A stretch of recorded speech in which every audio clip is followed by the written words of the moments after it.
নমস্কাৰ কুকি সাধু ঘৰলৈ পুনৰবাৰ স্বাগতম জনাই আজি সাধুটো আৰম্ভ কৰিবলৈ লৈছোঁ। ভাল লাগিলে লাইক কমেণ্ট আৰু ছাবস্ক্ৰাইব কৰি দিব। আজি সাধুটো হৈছে সোণৰ মোহৰা দিয়া সাপৰ কথা। বাপুৰাম নামৰ এজন দুখীয়া কৃষক আছিল। জহৰ দিনত এদিন বাপুৰামে ৰ'দৰ তাপত আতুৰ হৈ নিজৰ পথাৰতে থকা গছ এজোপাৰ ছাঁতে শুই পৰিল। ওচৰতে আছিল এটা উই সাপলো। বাপুৰামে তাতে ফণাৰে সৈতে প্ৰকাণ্ড সাপ এডাল দেখি জাপ মাৰি উঠিল। সাপডালে কিন্তু ফণা নমোৱা নাই।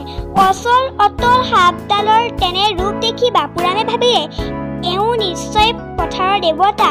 মই এওঁক পূজা নকৰাৰ বাবে চাগৈ মোৰ কৃষি কাৰ্যত উন্নতি হোৱা নাই। এওঁক মই পূজা কৰিব লাগিব।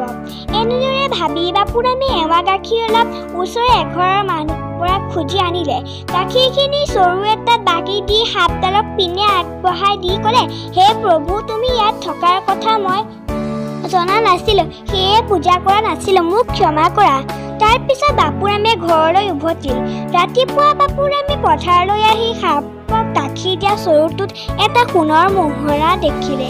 তেওঁ প্ৰাৰ্থনা সফল হোৱাত তেওঁ দেৱতাক প্ৰণিপাত জনালে। এনেদৰে তেওঁ নিতৌ আহি এৱা গাখীৰ অকণ দিয়ে আৰু একোটাকৈ সোণৰ মোহৰা পায়। এনেদৰে বাপুৰামৰ ভাগ্য মুকলি হ'ল। বাপুৰামৰ অৱস্থা ভাললৈ আহিল। এদিন বাপুৰাম এক বিশেষ সকামত আন এখন গাঁৱলৈ যাবলগীয়া হ'ল। তেওঁ সেইদিনা সাপডালৰ গাখীৰ দিবলৈ পুতেকক কৈ উৰাই গ'ল। পিতাকৰ কথা মতেই পুতেকো গাখীৰখিনি দি থৈ আহিল। পিছদিনা ৰাতিপুৱা পথাৰলৈ গৈ পুতেকে সোণৰ মোহৰা এটা পালে। মোহৰাটো পাই সি ভাবিলে, নিশ্চয় এই উই সাপলোটো সোণৰ মোহৰেৰে ভৰা। এই ৰখীয়া সাপডালক মাৰিব পাৰিলে গোটেইবোৰ মোহৰা মই নিব পাৰিম।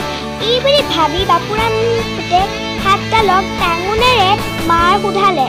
সাপডালে খঙত তাৰ চোকা বিষ দাঁতেৰে ল'ৰাটোক এটা প্ৰচণ্ড ফুট মাৰিলে। তৎক্ষণাত তাৰ প্ৰাণবায়ু উৰি গ'ল। পিছদিনা বাপুৰামে ঘূৰি আহি পুতেকৰ মৃত্যু সংবাদ পাই হিয়া ঠাকুৰ কান্দিবলৈ ধৰিলে। বাপুৰামে সেই দেৱতা পুতেকৰ কুকৰ্মৰ বাবে ক্ষমা বিচাৰিলে। শেষত সাধুটোৰ পৰা শিকিলোঁ যে অতি লোভ বেয়া, লোভেই পাপ, পাপেই মৃত্যু। ধন্যবাদ।